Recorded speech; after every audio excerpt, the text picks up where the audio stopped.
welcome to the show this week. This week we got a lot of email asking us to show how to walk a trigger, so we're trying. Well, it's not really that impressive, but it does a couple really cool tricks. Come on, heel. Alright, haha, funny man tiger, yeah, sure. Okay, seriously now. Walking the trigger is a high-speed shooting technique that you can use if you've got a two-finger trigger like it's on this beast over here. Okay, let's show you how it's done.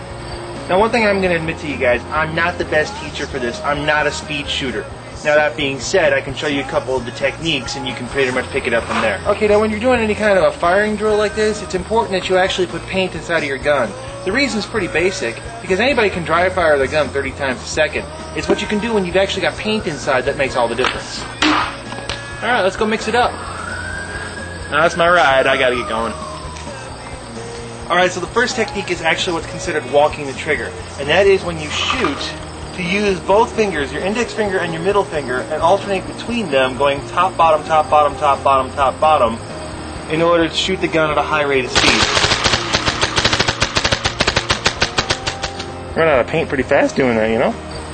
Dang. Now the second technique that you can use, I don't even know if it's got a real technical name for it, but what you're doing is you're going to rub your finger up and down on the groove of the trigger frame, bumping the little bump on a two-finger trigger like that. Now this works great if you've got an electronic gun with a mouse click trigger on it, but with mechanical guns, you got like a blowback semi, you might want to work on the two-finger technique.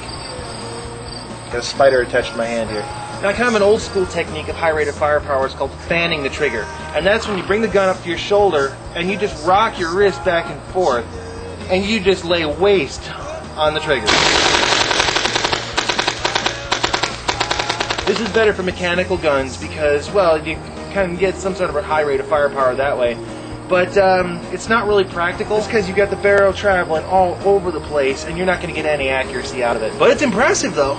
You know, I miss the old days when that used to be like the highest rate of firepower you could get. You know that? Alright, so we've talked about walking the trigger. There's another definition I want to hit real quick before we call it a show, and that's called walking your fire. Now, walking your fire is a fairly basic concept. All that you're doing is that you're moving the barrel horizontally across the field while you keep on shooting. The best time to use a technique like this is if you need to shoot from one bunker to another bunker, but you don't want to break your shooting rhythm.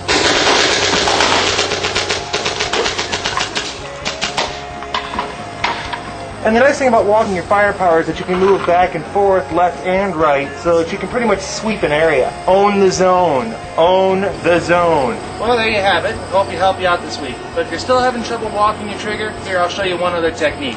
Works like this. You cradle the trigger in your hand like this. You face it the direction you want to go.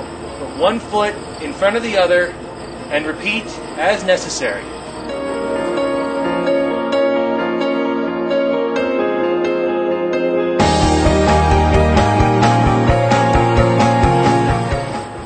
Getting funding from the British government to do this.